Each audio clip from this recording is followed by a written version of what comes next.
பயிற்சி மையத்தில குருஜி பேசுறேன். வந்து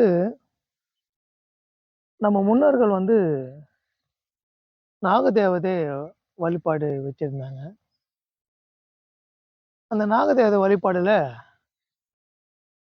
சில வழிபாடுகள் வந்து பொதுவாவே எல்லாருக்கும் தெரியும்.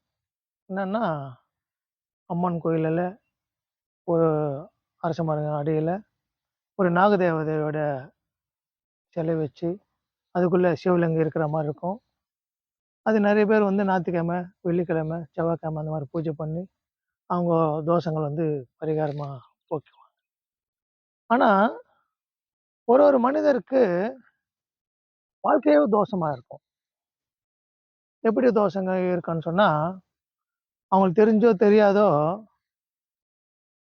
சக்தி உள்ள ஒரு நாகப்பாம்பையோ, இல்ல மொட்டை விடுற சூழ்நிலையில இருக்கிற ஒரு பாம்பையோ இவங்க அடிச்சு சாவடிச்சிருப்பாங்க. அப்போ அந்த தோஷங்கள் வந்து அவங்களுக்கு வந்து வரும். அவங்க வந்து அந்த தோஷம் ஆகப்பட்டது என்ன பண்ணும் உடம்புல, விஷத்தன்மையா மாறும். எப்படி விஷத்தன்மை மாறும்ன்னு சொன்னா, எது சாப்பிட்டாலும் ஜீரணம் ஆகாது. கண்ணெல்லாம் எரிச்சல் குடுக்கும். மண்டெல்லாம் கனைக்கும். சூடு தணியவே தணியாது. உடல் முழுவதும் சூடாயிடும். ஒரு மனக்கோளாறா அவங்க மாறுவாங்க. இதுதான் நாகதோஷத்தோட அடையாளம். அந்த மாரி மாறும்போது, அவங்க என்ன நெனைப்பாங்கன்னா, நம்ம உடல் ஏதோ பாதிப்பு ஏற்பட்டிருக்கு அப்படின்னு சொல்லிட்டு டாக்டர் கிட்ட போவாங்க. அவரு எழுதி குடுக்குற மருந்து, மாத்திரை சாப்பிடுவாங்க. ஆனா இருந்தாலும் கொஞ்சம் தணியும். ஆனா இருந்தாலும் அதோட இப்போ தோஷங்களோட பாதிப்புகள் அப்படியே இருக்கும். இது வந்து பல வருஷங்கள் வந்து அவனுக்கு வந்து தொடர்ச்சியா இருந்திருக்கும். அந்த தொடர்ச்சியா இருந்திருக்கும் பல வருஷமா. அப்போ அப்படிப்பட்டவங்களுக்கு என்ன பண்ணணும்? நான் சொல்லப்போனா, அதுக்கு பரிகாரம் உண்டு. அந்த பரிகாரத்த சொல்றேன். அது தவிர்த்து இவங்களுக்கு வந்து கல்யாணம் ஆயி ஒரு குழந்தை பொறந்திருந்தா, இல்ல இவங்க தோஷமா இருக்கும்போது, இவங்க வந்து குழந்தை பொறந்திருந்தாலும், அந்த குழந்தைக்கு இந்த பாதிப்புகள் ஏற்படும். அந்த பிள்ளைகளுக்கு இந்த பாதிப்பு ஏற்படும். இதுதான் சர்ப்பதோஷமா மாறி, அவங்க வாழ்க்கையில ரொம்ப கஷ்டத்த அந்த பிள்ளைகள் அனுபவிப்பாங்க. அப்படியெல்லாம் உண்டு. அப்போ அந்த பிள்ளைகள் வந்து பெத்தவங்களுக்கு செஞ்ச தோஷத்தாலயும் அந்த பிள்ளைகள் அவஸ்தைப்படுவாங்க. கல்யாணம் ஆனாலும் குழந்தை குட்டி இருக்காது. பிரிஞ்சு போவாங்க. வாழ்க்கையில ரொம்ப கஷ்டத்த அனுபவிப்பாங்க. இப்ப அந்த மாரி இருக்குதுன்னா, அதுக்கும் பரிகாரம் உண்டு. இப்ப முதல்ல சொன்ன விஷயத்துக்கும், இப்ப சொன்ன விஷயத்துக்கும் சேர்த்து ஒரு பரிகாரம் உண்டு. என்னன்னா, களிமண்ணுல ஒரு நாக பாம்பா படையெடுத்த மாரி ஒரு சிலை செஞ்சுக்கணும். அந்த சிலை செஞ்சுக்கிட்டு நவதானியம் எடுத்துக்கங்க. ஆ குளத்தங்கரை, காவாங்கரை, தண்ணி ஓடுற இடத்துல அந்த இடத்துக்கு போங்க.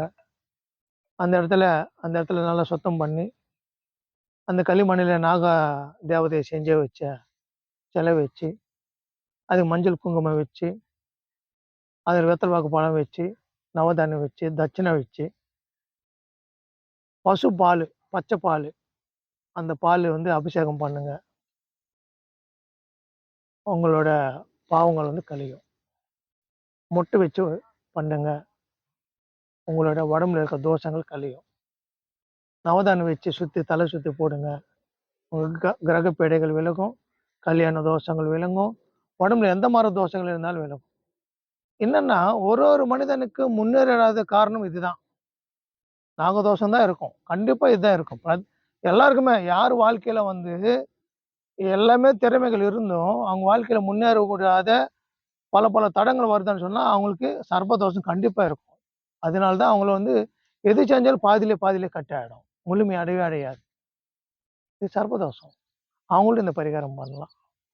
ஆகையால சர்ப்பம்ன்றது வந்து நீங்க வந்து ஒரு உயிர் இல்லாத ஒரு சிலைக்கு பரிகாரம் பண்ணா எப்படி நமக்கு அந்த தோஷம் போகும்? ஆனா அப்படி இல்ல. சர்ப்பம்ன்றது வந்து இங்கத்துக்கு இருக்கிற உயிரில ஒரு பாம்பா இருந்தாலும், அது அதிவேன சக்தி பெற்ற ஒரு நாக பாம்பா, நாக தேவதையா இருக்கு. அது பிரபஞ்சத்துல இருக்கு. யாரெல்லாம் வந்து தியானம் பண்றாங்களோ, தவம் பண்றாங்களோ, அவங்களுக்கெல்லாம் அது தெரியும். கண்டிப்பா அத அவங்க பார்த்திருப்பாங்க. கண்ணு மூடி தவம் பண்ணும்போது, ஒரு பாம்பு வந்து அவங்க கண்ணு முன்னால வந்து படையெடுத்து ஆடுறது பார்த்திருப்பாங்க. அதுதான் நாகதேவதை. எல்லார் வாழ்க்கையிலயும் ஒரு ஒரு தோஷத்துக்கும் அதுதான் காரணம். ஏன் தோஷம் வருதுன்னா, இவங்க பல தப்புகள் செய்வாங்க. அந்த தப்புக்கு தான் தண்டனை வந்து நாகதேவதை நிக்குது. எந்த ஒரு வீட்ல உங்க பிரச்சனை இருந்தாலும் சரி, வேலைகள்ல உங்களுக்கு பிரச்சனை இருந்தாலும் சரி, நாகதேவதைய பூஜை பண்ணா, அந்த பிரச்சனைலாம் விலகும். அதனால நாகதேவதைய பூஜை பண்ணுங்க. உங்க வாழ்க்கையில இருக்கிற பிரச்சனைய தீர்த்துக்குங்க. நீங்க எல்லாரும் நல்லா இருக்கணும்னு சொல்லி வேண்டிக்கிறேன். ஓம் நமச்சிவாய! ஓம் நமச்சிவாய! ஓம் நமச்சிவாய!